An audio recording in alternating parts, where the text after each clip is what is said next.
So, ladies and gentlemen, this is a little bit more of negotiation advice, how to deal with the physical pain during negotiations, how to basically you can stop and take some medicine, how to eat something, ask for a break, maybe get some sleep, close your eyes, or think of something pleasant. What makes it okay to negotiate when feel pain? The- Um, okay, sorry.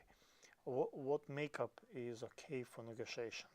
So there is probably if there is a too much makeup on the female negotiator, it might drive attention away from her point to her makeup.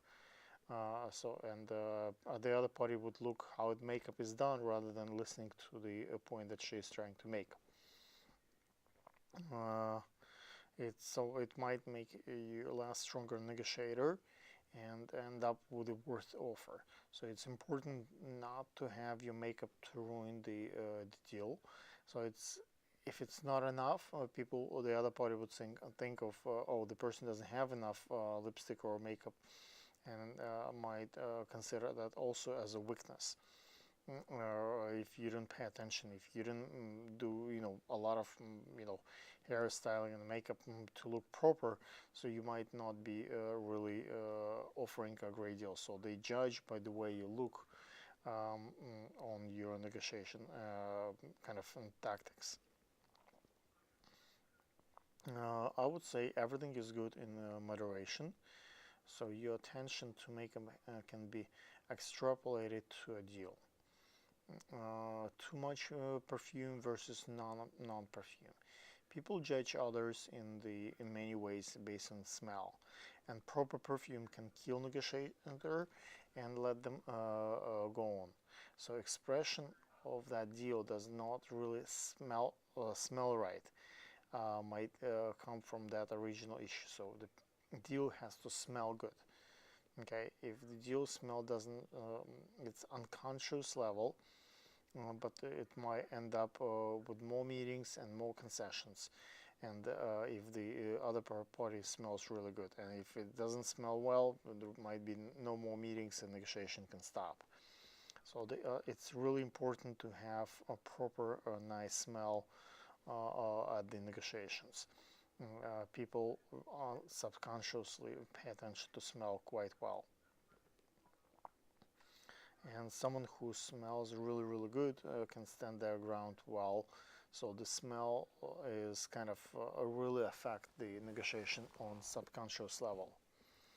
Light perfume is not too intimidating, and familiar pleasant smell sound kind of smells and perfumes really really help.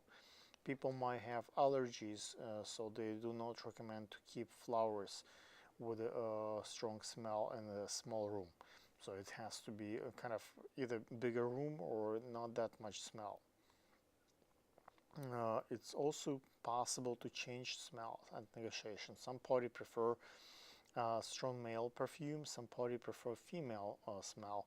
Sometimes you change smell in the room in negotiation room prior to the meeting, and that can make a difference in the correlation of the negotiation outcome. Um,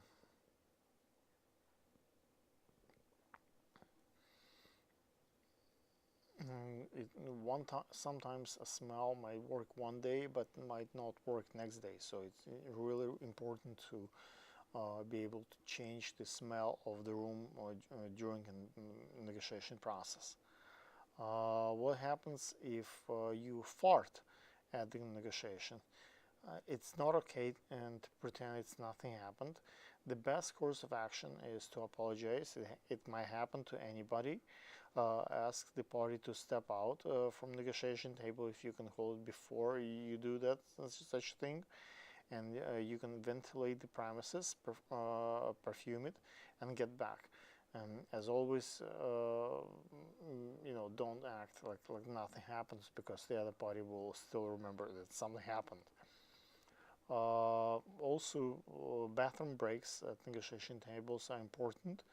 When people have to go, they can't listen to the arguments, so it's really important to have often bathroom breaks, and the other party get a chance to concentrate on your message rather than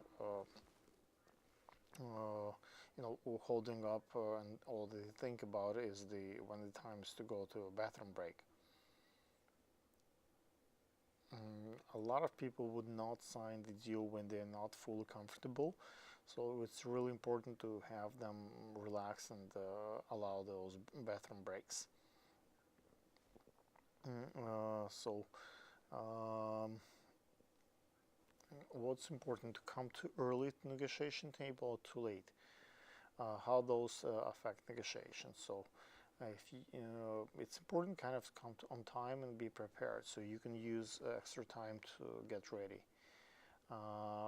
If you come to a meeting too early, it may be a sign that it's way too important for you, and there is nothing better for you to do on the table, rather than you can negotiate down because you seem desperate. Come late for the meeting, it's also a sign of disrespect for the other. You might also disrespect the following agreement, so when the other party does not know much about you and your proposal, any variations on late attendance is reasons for additional concession. The other party can demand additional perks from you and on the premises that you can later at the meeting have to give them. So it's like a faster deadline or payment so they can price it. On the other side, when you are negotiating with someone else, your counterparty can come early, and it tells you that they're eager to negotiate or just have extra time. May or not plan a better time to kind of buy time and kill time, and this is a waste of time so it's all without having a deal. Sometimes seniors do this to fulfill their day, so it's important to understand how time coming early or coming late might affect negotiations. Let's talk about the music and other sounds at negotiations. Some noises are like pleasant music, and the meeting can be helpful, and total silence is discomforting for some folks. If negotiation takes place at the loud bar and it's difficult to hear the other party, it gives them exercise to be late and stay that they didn't hear you at full, so they want to be out of the deal. We recommend no music and no disturbance noises during the meeting, so parties can concentrate on the deal at hand, and music can come later after the deal is agreed and prior to negotiation to break an ice. Banks use those tactics quite often, and they have music in the lobby but not inside sales cubics.